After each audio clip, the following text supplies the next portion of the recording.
Diego Campos. Na aula de hoje a gente vai discutir um pouquinho sobre os tipos de governo e sistemas políticos existentes no mundo. Bora lá? Pelo menos focar nos principais. Bom, quando a gente fala de sistema político, pessoal, a gente precisa começar com a monarquia. Talvez por ser o sistema político mais antigo, né? Se a gente lembrar das primeiras sociedades, fatalmente a gente vai lembrar da figura dos monarcas, né? A monarquia, né, o rei, né, a figura do rei como chefe de Estado, talvez seja uma das formas mais antigas que a gente tem. E a monarquia ela é basicamente marcada por algumas questões que são bem básicas, né? O monarca, né, o rei como chefe de Estado e o poder transmitido ao longo de uma linha sucessória. Eu estou falando de um poder que é hereditário. E é interessante notar também que a monarquia quase sempre está associada à religião. A gente sempre quase tem as religiões, né, como sendo grandes aliadas, né, dos sistemas monárquicos. Né? E é até interessante que existem várias teorias, inclusive a do Jacques Bossuet, uma das mais famosas, a teoria do direito divino, onde para muitos o rei ele tem legitimidade não pelo voto, como a gente sabe que o voto não existe dentro de uma monarquia, mas sim porque Deus escolhe, né, o filho, que vai ser o herdeiro do trono. E nessa forma, para muitos esse talvez seja o sistema mais justo ou mais autêntico, talvez mais legítimo que possa ter. Tá? Uma questão interessante, a gente chama a atenção de vocês, é que a monarquia, né, ela até hoje ela é bastante... ela é conhecida em diversos países. Um dos países que a gente quase nunca lembra, mas que ele existe, é o Vaticano. Né? E o Vaticano ele é regido por um sistema monárquico. Né? O Papa é o chefe de Estado. O Vaticano é um país, desde da década de 20, né? Em 29, o Tratado de Latrão, assinado pelo Mussolini e pelo Papa Pio XI, dá para o Vaticano o status de país, né, de Estado nacional. E é interessante a gente pensar que no caso especificamente do Vaticano, a questão da hereditariedade não vai funcionar, até porque os padres eles não podem ter filhos. Na verdade podem, mas a gente sabe aí dos votos de castidade que os sacerdotes católicos fazem. Então nesse sentido há até uma excepcionalidade, né? No caso, os padres são escolhidos, né, por meio de votação dos cardeais. Bom, mas se a gente pensar na questão da monarquia, alguns princípios, como a gente estava falando, são bem específicos, né, para esse sistema de governo. A vitalidade, ou seja, o governo ele governa não por um tempo certo, né, ele pode governar enquanto esse governante viver, né, ou enquanto ele tiver condições biológicas. Então é diferente de um presidente que tem um prazo de 4 anos ou de 5 anos, dependendo do quanto é estipulado na legislação de cada país, e hereditário. Né? Então o poder ele passa de pai para filho. E existe uma questão que a gente vai chamar de irresponsabilidade. Ou seja, o monarca ele não precisa prestar conta, assim como o presidente, né, das suas ações.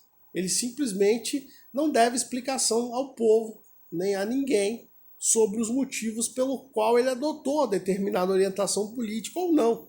Esse é um outro ponto importante, né? Além de toda essa questão, essa áurea religiosa que quase sempre está associada às monarquias. Né? É interessante notar que não existe somente a monarquia absoluta. A monarquia absoluta ela é a mais famosa, né? Porque são os reis que basicamente mandam em tudo e fazem as leis, são as leis e eles cumprem, fazem com que as pessoas cumpram as leis. Existe uma outra forma de monarquia que não é absoluta. Ela é uma monarquia um pouco mais modernizada, né? A monarquia parlamentar. E ela existe em vários países. A gente conhece a Inglaterra talvez como um dos modelos mais emblemáticos, né? Porque na monarquia parlamentar existe a figura do monarca, no caso da Inglaterra, da Rainha Elizabeth, mas ela não manda de fato. Ela representa, sim, a Inglaterra, ela tem uma representatividade, ela cumpre um papel dentro do Estado inglês, mas ela não manda de fato, ela não exerce o poder executivo. para ser mais claro. Nesse caso, a rainha ela cumpre algumas funções, né, bem específicas, mas quem organiza o poder executivo é o primeiro-ministro. Por isso uma monarquia parlamentar. Como é que funciona?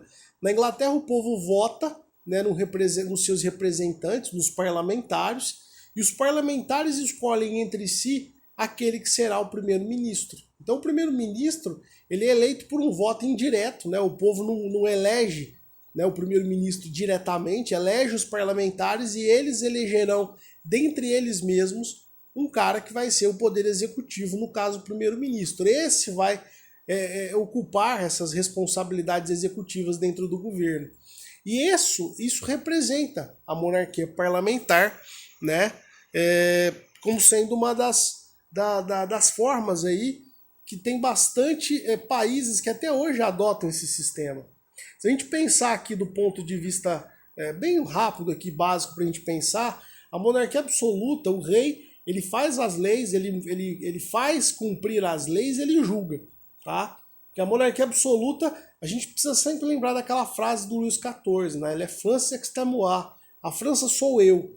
Então, essa é a lógica da monarquia absoluta. Mas na monarquia constitucional, né, aqui na maioria dos países monárquicos existe atualmente, a monarquia constitucional não.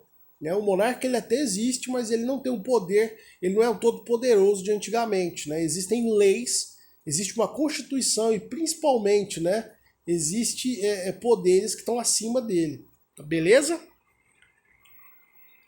Então a gente tem aí países como a Bélgica, a Dinamarca, o próprio Japão, a Noruega, a Holanda, né, os Países Baixos, a Suécia, o próprio Vaticano, assim como a Commonwealth, né, que é uma comunidade da qual fazem parte a Austrália, Canadá, Nova Zelândia e Reino Unido, né, representado pela Rainha Elizabeth, que são exemplos aí de monarquias atuais, principalmente monarquias constitucionais. A única exceção aí seria a Arábia Saudita, que seria muito mais uma espécie de monarquia absolutista do que propriamente constitucional. Bom, a gente tem também a república.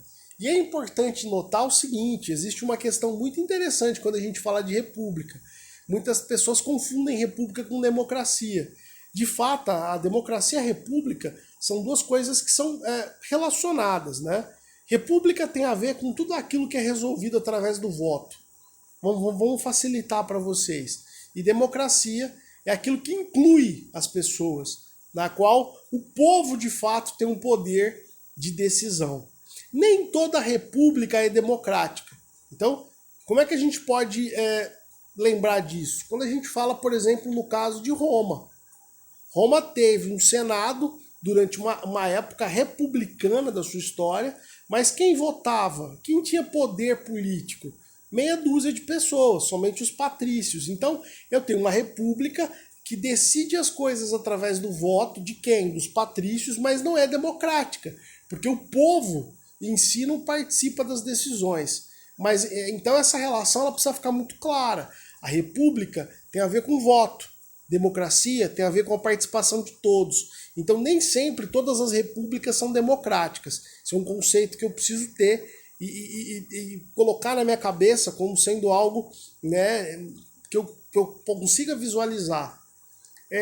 Uma das principais formas de república é a república presidencialista, né? A república democrática presidencialista.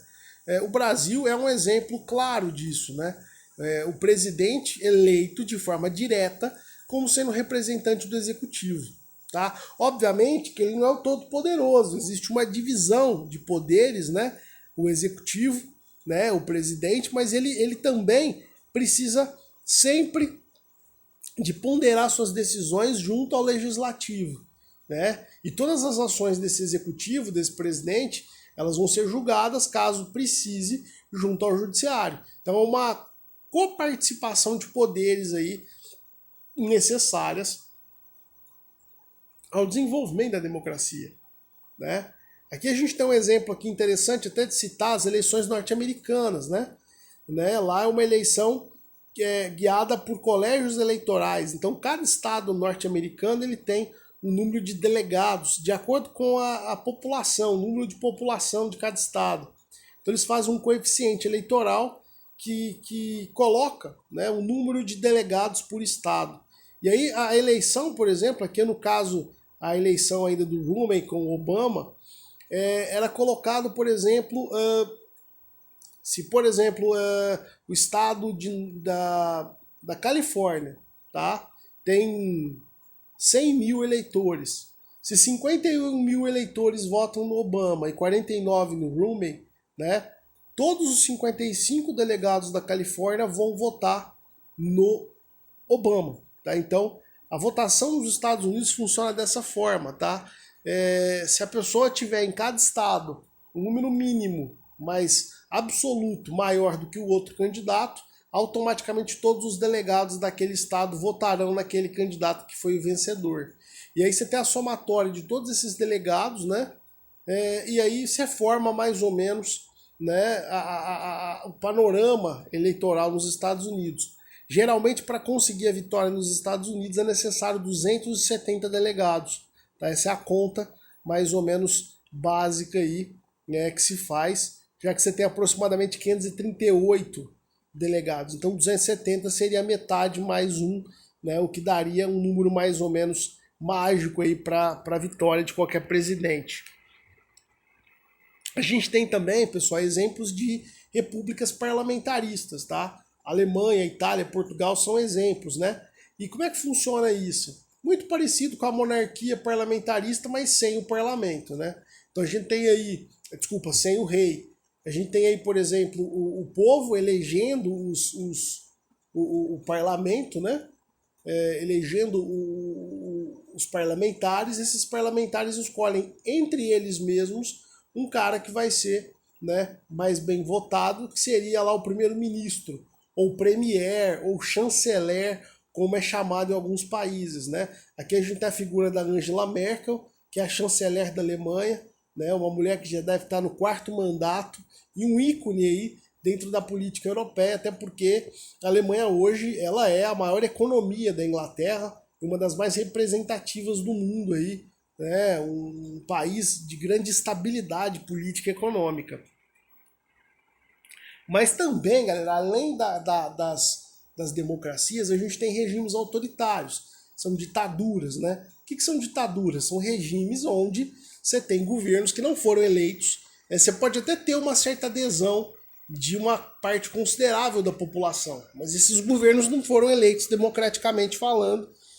E uma das principais regras de um sistema autoritário ou ditatorial, como você queira chamar, é a suspensão de garantias individuais, principalmente no que diz respeito às liberdades de expressão.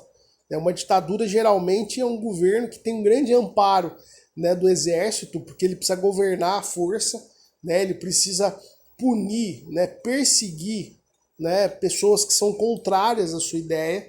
Geralmente em regimes autoritários é comum governos mudarem as leis para adequarem às suas vontades e interesses, né?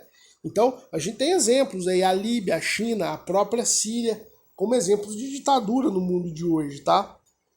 E a gente pode falar ainda de exemplos de ditaduras ainda mais hardcore, né?